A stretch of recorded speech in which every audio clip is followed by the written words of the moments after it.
So here we have our Unit 1 review. We're just going to go through and look at some of the key concepts throughout the unit really quickly. You're going to answer a few questions via Edpuzzle about these just to make sure we're understanding these main ideas throughout. So we introduced economics as being kind of this flow of different ideas. First of all, the idea of scarcity, just that there's a limited amount of something, and because there's a limited amount of something, we have to make decisions. And we said that our decisions are caused by scarcity, but they're driven by incentives. So the reason we have to make decisions is because of scarcity, but our decisions and which decision we make are driven by the incentives that come with each option. But remember, we said no matter what option we choose, there's always a cost that we refer to as our opportunity cost. Even if there's not a monetary cost, there's always the cost of giving up some other opportunity. So opportunity cost is just the value of your next best alternative whenever you make a decision. But our formal textbook definition we used is just that economics is a social science that studies decisions that individuals, businesses, governments, and all societies make as they deal with scarcity and those incentives that then influence and reconcile the decisions. So how do we make decisions? Well, we had said that we must compare the benefits of a decision versus the costs of the decision, and we use this process known as marginal analysis. And so we look at this and we say, okay, if we know that the benefit of a decision is greater than the cost, so the benefit exceeds the cost, we would say that that decision is a logical decision. Like that's a good decision to make.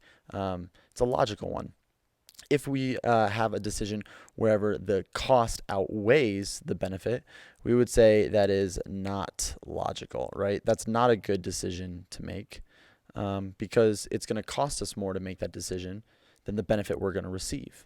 And so we will continue to make decisions up until the point wherever the cost for a decision is equal to the benefit, right? And once that cost is equal to the benefit, we would stop because from there the cost would start exceeding the benefit. So as long as the benefit exceeds the cost, we're going to continue to make that decision.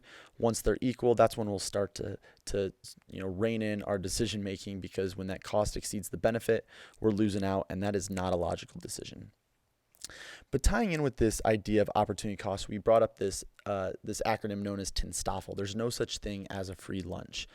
So again, every single decision, we said it has some sort of cost. And even though it's not monetary, oftentimes that cost is our next best option. And so opportunity cost is just that value of our next best alternative. And remember, we said opportunity cost is just our next best.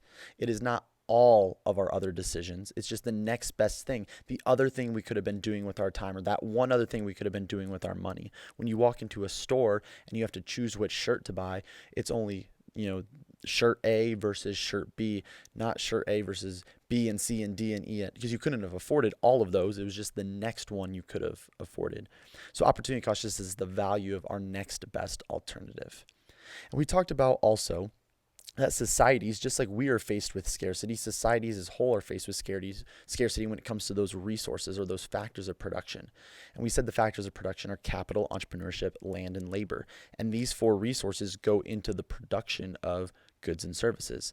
And so societies have to make these decisions of how are we going to make these goods and services, like, what resources are we going to use, how are we going to use them, all sorts of things like that. And so the three questions that all societies must ask themselves about those resources are, what are we going to produce with these resources? How are we going to produce whatever we're making with those resources? And who's going to get it at the end of the day? And so we said these three questions right here are really important questions for you guys to be considering and be thinking about. And it's important to know those three questions. All right. In 1.2, we started looking at the production possibilities curve. And the production possibilities curve was just this curve that shows us our possible production points, right? We said that any of these points along there represent us using all of our resources to the best of our ability. We're being fully efficient along that line. So any of these points along this line, we are being fully efficient with our resources. Now, we said that along the curve, we're being fully efficient, right? But we said there were some other scenarios too. If we're here outside of our curve, we say that that point is impossible because we don't have the resources to achieve it. If that line represents full efficiency, we can't be overly efficient or outside or above that efficiency. We also see, though, in cases like this where we're inside of our curve, we would see that, yeah, we can achieve that point, but achieving that point is inefficient. It's not a good use of our resources. We have resources that we could have been using, but they're sitting idle, and therefore we're not achieving efficiency. One of the things you'll be asked to do, and you see this in your practice problems, and we worked through this a couple times, is looking at how to solve for opportunity cost. So we see an example here. What's your opportunity cost for moving from point E to point C? And so we're saying that we're currently operating right here at point E, right? So we're currently operating at point E, and that would be this dot right here. But what we want to do is we want to move from point E to point C. And if we want to move from point E to point C, we want to understand, first of all, what are we gaining? Well, in moving from point E to point C, we're going from 2 pairs of genes up to 6 pairs of genes. So we're adding genes. Well, so in that case, that means genes aren't going to be our opportunity cost, because opportunity cost isn't what we gain, it's what we give up. Well, if you notice, we go from 12 down to 6 pairs of shorts. Therefore, what is our opportunity cost for moving from point E to point C? Well, our opportunity cost is 6 pairs of shorts. And so you'll be asked throughout this to be going through and being able to solve for opportunity costs and making sure that you can understand what would have been our next best alternative. We had mentioned knowing the difference between productive and allocative efficiency, right? Productive efficiency is just this idea that any point along our production possibilities curve is us being efficient, like we're using all of our resources, but that doesn't mean they're all equally as good, right? We said the example of Apple, there is some allocatively efficient point, some point along that production possibilities curve where they are using all of the resources in a way that best satisfies the customers, right? We're getting the right amount of iPhones and the right amount of MacBooks to people, and we're not having too many of one or too many of the other. And finally, we talked with production possibilities curves about the difference between opportunity or increasing opportunity cost and constant opportunity cost. And let's start here. We'll start with constant opportunity cost. Constant opportunity cost is the one that says our resources between the two, they're very adaptable to one another, which means moving those resources around is not a problem. And what that allows us to do is every time we shift resources, we can do it seamlessly. And every time we are moving more and more resources from production of one item to another, that opportunity cost isn't going to change. We talked about that with apples and oranges and how they have extremely similar resources. And therefore, as we move those resources around, we're going to be able to do it seamlessly. And the opportunity cost is going to remain the same. And that's why we have a straight line or a linear production possibilities curve. On our left side, we'll see here we have increasing opportunity cost. And this is the idea that whenever we produce things that have resources that are not adaptable to one another, so they're not very adaptable, every single time we want to produce more of a different good, we have to give up resources that were better suited for the other. And so if you notice, every time we add a chair, we have to give up more and more butter every single time. So that really covers 1.2, and that takes us into 1.3 with economic growth. And we revisited this production possibilities curve and looked at these points, like this point out here, that before our production possibilities curve shifted, it would have been impossible.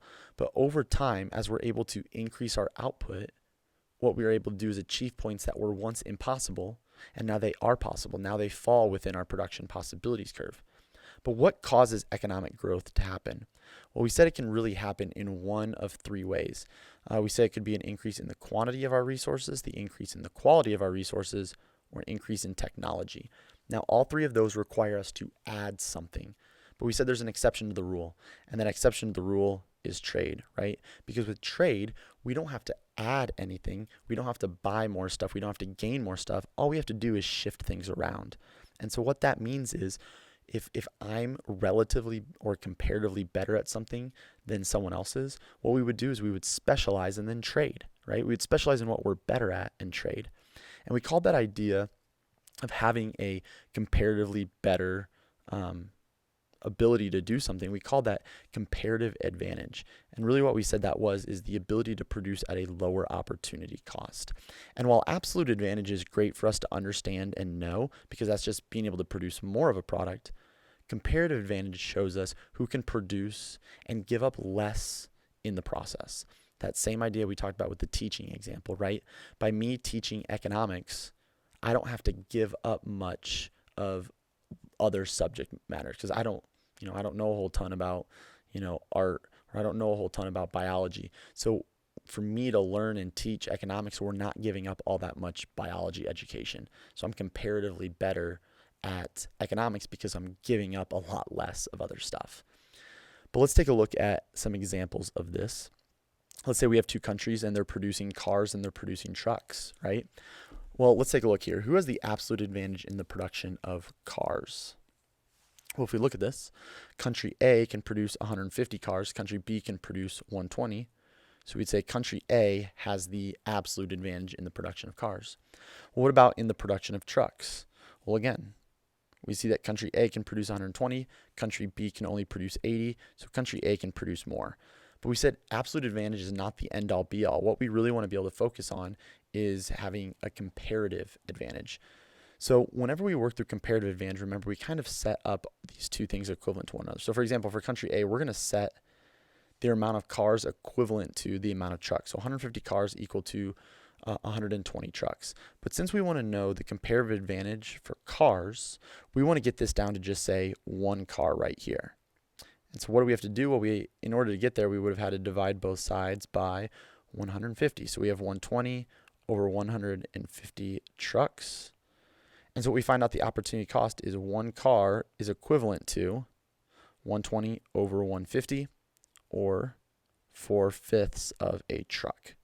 Now over here, we do the same thing with country B. We want to get this down to just say one car here. So what do we divide both sides by? Well, we divide both sides by 120. So we have 80 over 120 trucks, right? So 80 over 120, that simplifies down into one car is equivalent to 8 over 12, which simplifies down into 2/3 of a truck.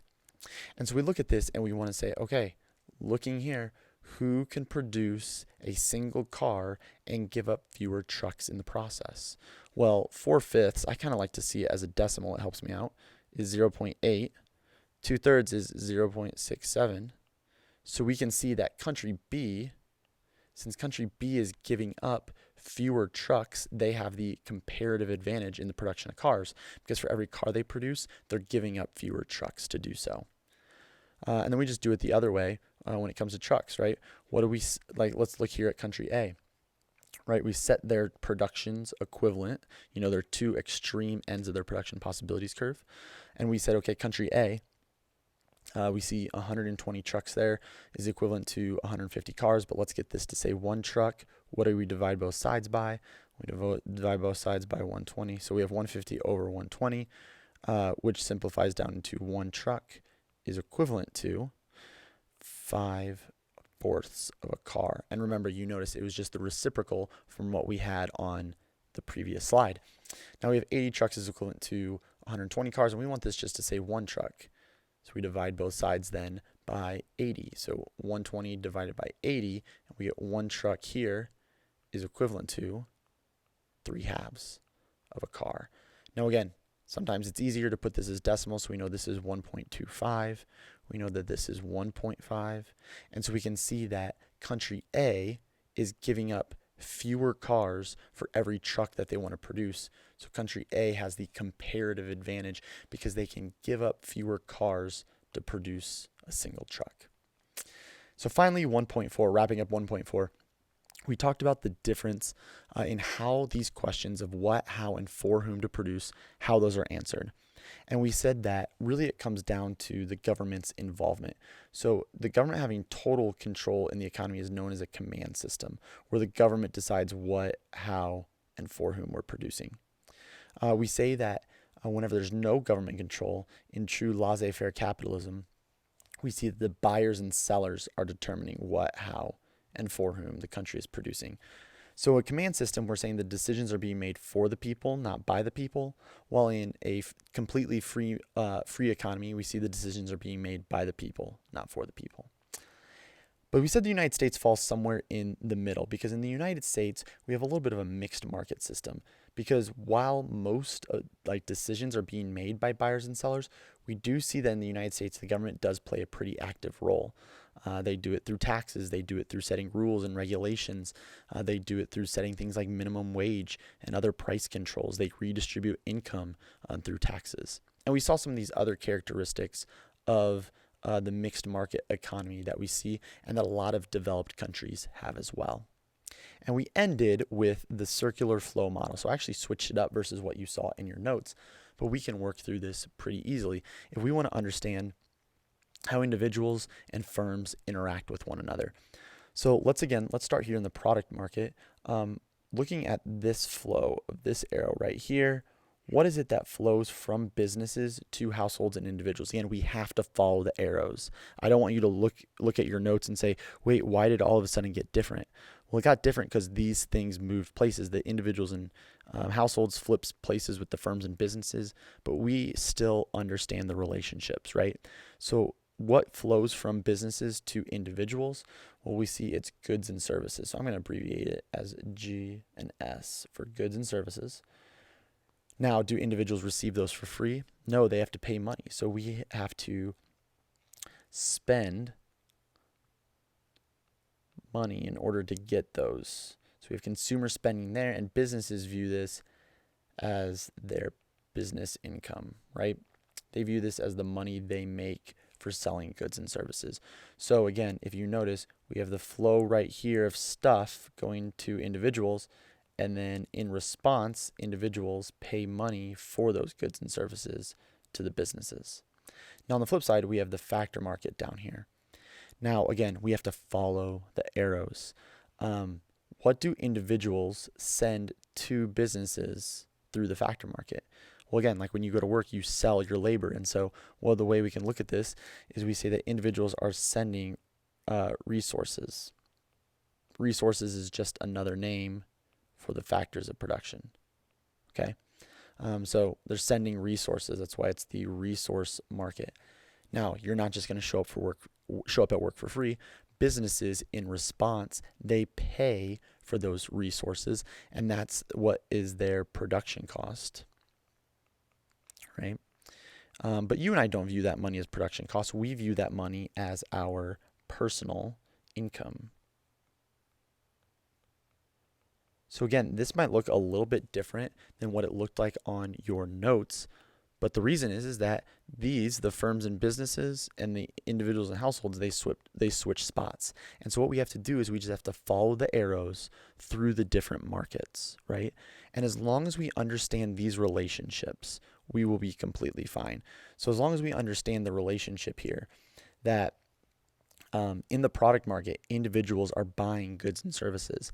In the product market, businesses are selling those goods and services. In the factor market, individuals are the ones selling the factors of production. And in the factor market, businesses are the ones buying those factors of production. If we understand those relationships, it doesn't matter where the different players or the different markets show up on our circular flow. Like I know it's different on those practice problems that you guys have access to in your unit resources, but as long as we understand the relationships, we're going to have no issues whatsoever.